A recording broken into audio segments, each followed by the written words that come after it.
It is. So we're talking about allowing, and that's the part that I've been struggling with lately. So think about what you want. You launch your desire. Trust and expect that it's coming. Easy words. Trust. Easy words. Trust and allowing are the same thing. So then do you just let go and just kind of wait for it to come, or should you be thinking about it every day? Or Well, the thing is, the universe doesn't hear what you say. The universe hears what you mean. So, since every subject is really two subjects, what is wanted and the absence of what is wanted, sometimes, let's say that the subject is you want more dollars, you want more money. And so you keep thinking about it. But since plenty of dollars are on one end of this stick and not enough are on the other, every time you pick up that stick, you activate it where it is. So if you've been feeling not enough dollars, then talking more about it just keeps active the vibration that you've already got going on. So what you want to do is find a way of talking about it in a softer way, in a way that has less momentum, in a more general way. So a good way to do that is to think about why you want to allow whatever it is that you want. Because the more specific you are, then the more you activate it right where it already is. So you want to find a different way of doing it. So you want to talk about specifics? You want to talk about a specific subject? I'm not really. I'm just looking for a different way of doing it. You hit the nail on the head. So should I be thinking about what I want in the morning when I'm driving to work? See, here's the thing that is so interesting about this. It sounds like, because you are used to, we're going to be very gentle with you and and blunt at the same time.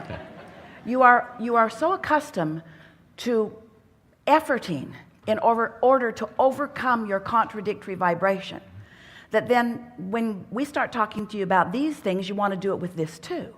So it seems logical if you're going to set a goal and to think about it and to set target dates and to talk about how you're going to do it and to make lists of to-dos and to try to hold yourself away from your natural lazy instincts.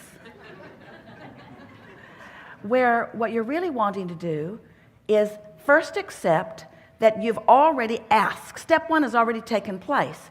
And step two has already taken place too, because Source has answered it, and what you want does already exist in a vibrational reality. Now, we know that's annoying. We wrote a whole book about that vortex. You were so kind to read it. Wave Esther's hand around. This is everything you want is right there. Just go in there where it is and get it. People began thinking, no one ever said it out loud, but Abraham, okay, I get it. Everything's in the vortex. I want my money to come out of the vortex into the bank. I want it to be and so that's really what we're talking about here. We're talking about how you can move those thoughts into something that is tangible. So the way you do that is by understanding that you've already asked and that it is already vibrationally there, and that you have to find some way of creating a vibrational atmosphere, your point of attraction, that allows it to be realized by you. Sometimes as we project that thought to Esther, she starts to say, so that it can be revealed to you.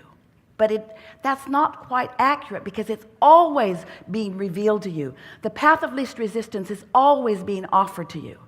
But if you're in a vibrational state of being or a mindset where you can't see it, then you don't realize it. So the key to allowing all of this is to create an atmosphere that helps you to realize it. Stay with us. You're really going to like this, because it's moving beyond anything that we've talked about before relative to this.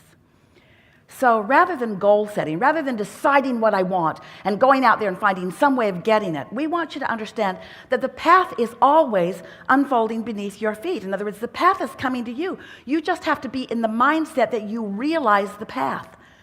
Does that sort of make sense to you? You have to be in a place where you can realize it. And so these ideas that come to you, that's part of that realization. Even the visualization that comes to you, even the imagination that comes to you, it's part of the unfolding of it, you see. And so You're so used to the tangible. You want to see it and hear it and smell it and taste it and touch it, and we want you to too. But we want you to understand that everything, before it is vibrationally observable through your physical senses, it must be vibrationally observable to you through your emotional senses. So you have to feel it into being. And if you feel angst about it or uneasiness about it or fear about it, then you're holding yourself in resistance, and you're not going to see the path that will lead you to what you want. The path that's lighting up for you is leading you away from what you want, you see. So that's why we say, if you can be more general about it, more general about what you want, talking about what you want and why you want it, causes you to create a better vibrational atmosphere, and then things occur to you. Don't you know it? Haven't you had the experience where a good idea just occurred to you? It felt like it came out of nowhere. Well, it didn't come out of nowhere. It came out of source energy's awareness of who you are and what you want. Let's make it more clear. Source knows where you stand in relationship to everything you want, and knows many, many paths to help you to get to where you want to be. But we want to say that different. Rather than saying to get you to where you want to be, what we want to say is for you to be in a vibrational mindset that allows you to be aware of the path that is beneath your feet. It's the realization of the ideas, you see. And so what you all have been calling visualization and imagination are part of the manifestations that we're talking about. We're going too fast for you. We're going to start in a different place. You're going to get this. It'll be easy for you to understand. So step one is contrast causes you to ask. You put stuff in your vortex that hasn't manifested yet. It's annoying to you because you want it. You can't spend it yet. You can't sleep with it yet. You can't have fun with it yet. And so it's over there. Blah, blah, blah. So I want what's in the vortex to come into my human experience. So now I'm preparing myself for the realization of it. So what are the first evidences of the manifestation? The first manifestation, and we want to call it a manifestation because it's visceral, you can feel it, is the emotion that you feel. So when you feel calm, when you feel sure, when you feel excited, when you feel eager, when you feel anticipation, when you feel even hopeful, when you feel confident, those emotions are manifestations to let you know that you are in the vibrational vicinity of what you're asking for. And if you could maintain that, don't talk to others who can't see in your vortex, and don't beat the drum of what is. In other words, hold yourself in that expectant place as best you can. So those emotions are the first manifestations. Next manifestations are thoughts begin occurring to you. Ideas begin coming to you. Good ideas begin coming to you. Ideas that make you feel excited begin coming to you. Those are manifestations too. You actually see things in your mind's eye. They begin coming to you. Your imagination kind of kicks into place.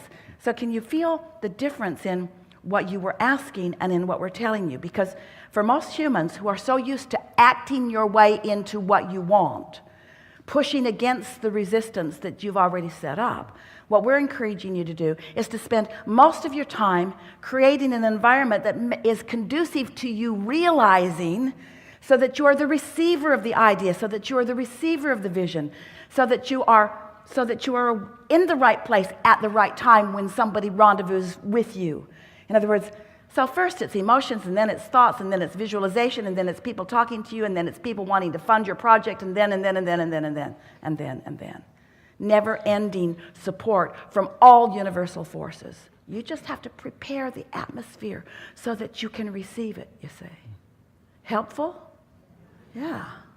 So it's kind of like, that's like all like really easy and fun.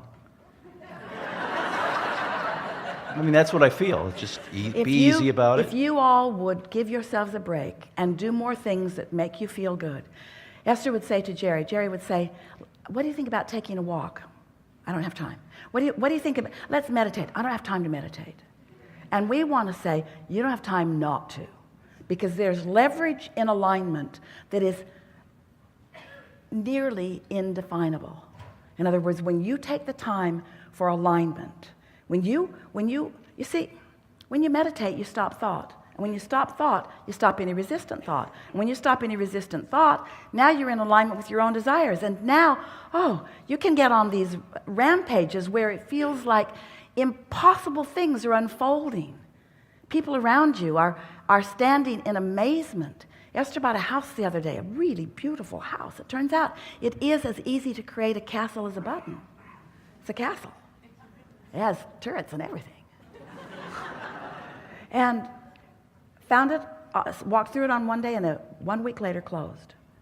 And everyone involved said, what just happened is not even possible. And Esther thought, in your world, in your screwy world. But in my world, everything's always working out for me. Everything's always working out for me.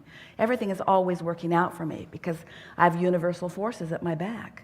I have non-physical energies seeing through my eyes. I spend time coming into alignment so that my impulses are not wasted because my impulses are leading me toward what I want instead of away from what I want. Yeah, great fun. So, so I see manifestations occur when it's light and fun, like, wouldn't it be nice if, or wouldn't it be cool if? And then, boom, it's there. So, why is it that you can't make everything like that?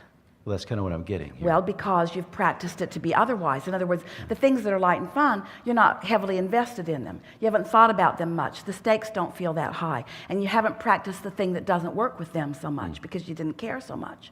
But the things that you really care about, you've thought about a lot from that place of struggle. And so the universe just keeps delivering you more things like that. Mm-hmm. It can be as easy as you want it to be or as hard as you make it out to be. And don't be hard on yourself about it. It takes a little bit of allowing the universe to demonstrate. That's why we like to say to all of you, start with something easy. Don't take the issue, that's your word. Don't take, sometimes you'll say, I've got this issue that I have a challenge with.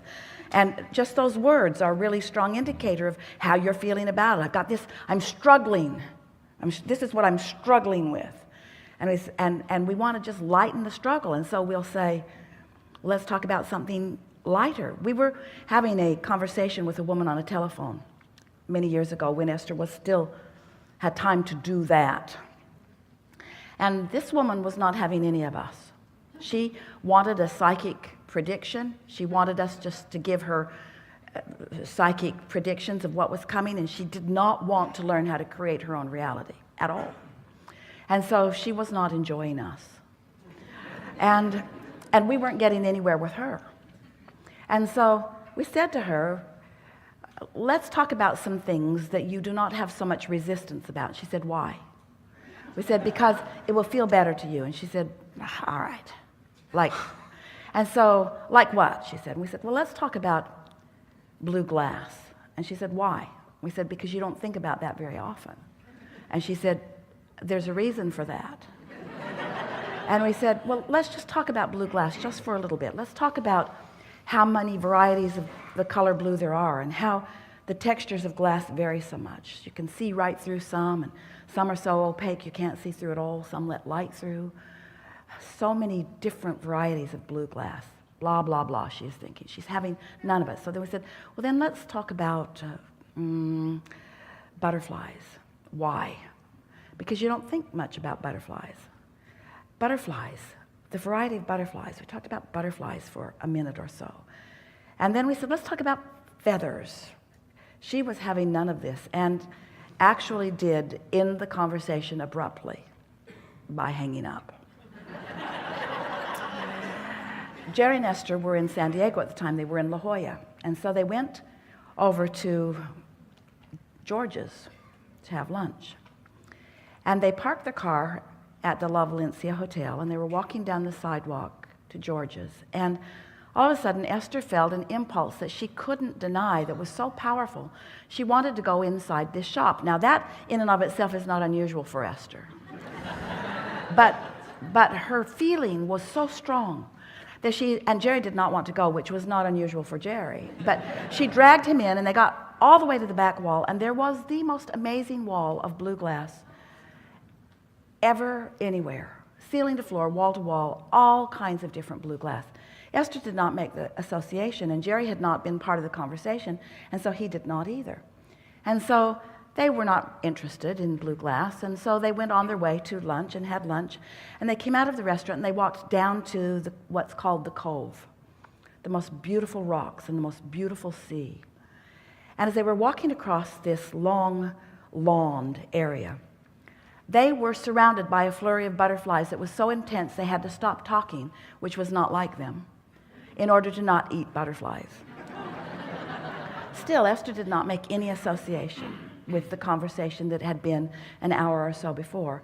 And then all of a sudden, Jerry said, "Look at that." And there's a little boy, a little Asian boy, 3 years old, 4 maybe, running toward them, as if he knew them. And Esther looked at him, and this little one came right up to Esther and handed her a feather. And then Esther realized what had happened. Because those 3 subjects had been activated with no resistance, the universe found a way to deliver them all in an amazingly short period of time and in a very obvious way. This is what we want you to understand about all things. But see, those subjects, there was no resistance within Esther about them at all. But they were active in her vibration because of the conversation.